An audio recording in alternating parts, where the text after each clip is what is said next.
আসসালামু আলাইকুম, শুভ সন্ধ্যা প্রিয় বন্ধুরা। কেমন আছেন আপনারা? আশা করি অনেক ভালো এবং সুন্দরের সাথেই রয়েছেন। আসলে আমার কিছু কথা আপনাদেরকে বলার আছে, আপনাদের উদ্দেশ্যে, শুধুমাত্র আপনাদের উদ্দেশ্যে। আমি সারা জীবন কখনো আসলে ঠিক মতো, সারা জীবন বলতে এতটুকু পর্যন্ত আমার যতটা বয়স হয়েছে, আমি ভালোবাসাটাকে এক্সপ্রেস করতে পারি না,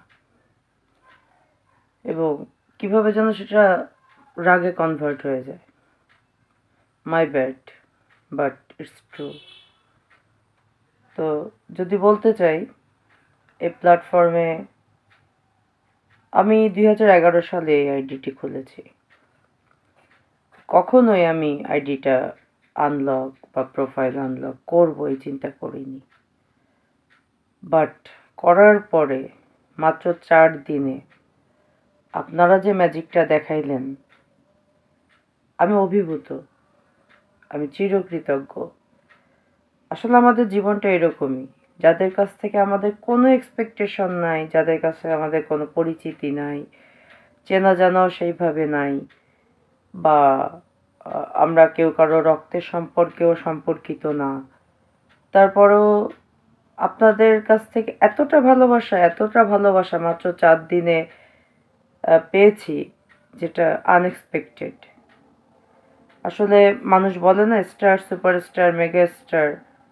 আমি আসলে মনে হয় যে আপনাদের জগতের স্টার, আমার নিজের কাছে এটা মনে হয়। আমার মতো একটা তুচ্ছ নগণ্য মানুষের এত আয়োজন, এত কিছু, এখন সব কিছুই আপনাদেরকে ঘিরে। হ্যাঁ, বলতে পারেন এখানে হয়তো টাকা একটা ফ্যাক্ট, মনিটাইজেশন একটা ফ্যাক্ট। ভাই, বা মানে আপনাদেরকে বলছি, সবাই কিন্তু আসলে টাকার পেছনে ছোটে না। আমার অন্য অন্য পেশা আছে, আমার অন্য অন্য নেশা আছে, কিছু না করলেও আমার সমস্যা নেই, কিন্তু সমস্যা যেটা, যে আপনাদের সাথে এটা আমার আমার সবচেয়ে কাটানো সুন্দর মুহূর্ত হচ্ছে যখন আমি এই সন্ধ্যা থেকে আপনাদের সাথে বসি, আপনাদের সাথে আমার কথাগুলো শেয়ার করি, আপনাদের সুন্দর সুন্দর কমেন্টস পাই,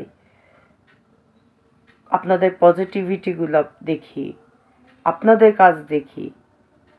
মানে এটার অনুভূতিটা, বললাম তো যে আমি আসলে ব্যক্ত করতে পারবো না প্রপার ওয়েতে, আমি পারি না কেন জানি। আর কখনোই আমি চাই না আমার ভালোবাসাটা কাউকে বোঝাইতে, কারণ যাকে ভালোবাসি, যাদেরকে ভালোবাসি, তাদেরকে বোঝাতে হবে কেন? তাহলে সেই ভালোবাসারই বা কী মূল্য আছে?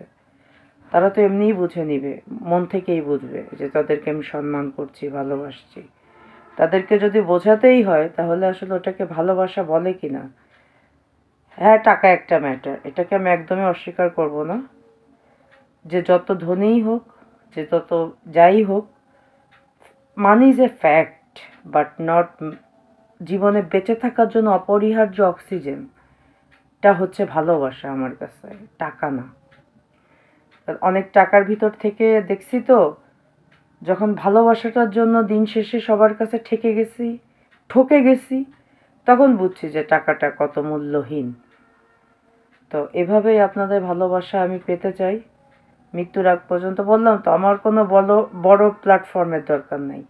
আমি আপনাদের কাছে, আমি এই নীল হয়েই বেঁচে থাকতে চাই আজীবন। আমার এই ভেতরের আমিত্বটাকে আমি আর নষ্ট করতে কখনোই চাই না। আমি দেশে থাকি, দেশের বাইরে থাকি, জীবিত থাকি কি মৃত থাকি, আমৃত্যু যেখানেই থাকি, আপনাদের জন্য অফুরন্ত ভালোবাসা। এবং যারা আসলে এই সেক্টর অলরেডি এস্টাবলিশড এবং যারা নতুন, তাদের উদ্দেশ্যেও বলছি, আপনারা কাজ করে যান, কারণ ডে বাই ডে দেশে একটা মহা ক্রাইসিস তৈরি হবে, অভিজ্ঞতা যেটা বলে। তো 2017 থেকে আমাদের ডেভেলপমেন্ট সেক্টরে কোনো ফান্ডই নাই। আমরা যারা 1-1.5 লাখ টাকা মাসে স্যালারি ড্র করছি, এখন 20,000 টাকা কামাই করতে গেলেও মানে ঘাম ছুটে যায়। তো এরকম একটা অবস্থা আরও হয়তো খারাপ হবে, কিন্তু এটা একটা ইন্টারন্যাশনাল প্ল্যাটফর্ম। এখান থেকে আরও চেষ্টা করবেন, আরও ধরেন এডিটিংগুলো শেখা, তারপরে মানে যেগুলো এখন বাজারে চাহিদা আছে আর কি, এডিটিং শেখা, আপনার ভয়েস দিয়ে পডকাস্ট করা, যেগুলো আসলে চাহিদা কখনো কমবে না। এবং ইন্টারন্যাশনাল মার্কেটটা যদি আপনি একবার ধরতে পারেন, আপনি অন্তত বেকারত্বের অভিশাপ থেকে মুক্তি পাবেন। তো আজকে সন্ধ্যায় এতটুকু কথা শুধুমাত্র আপনাদের উদ্দেশ্যে। ভালো থাকবেন, সুস্থ থাকবেন। পরে আবার আসছি। খোদা হাফেজ।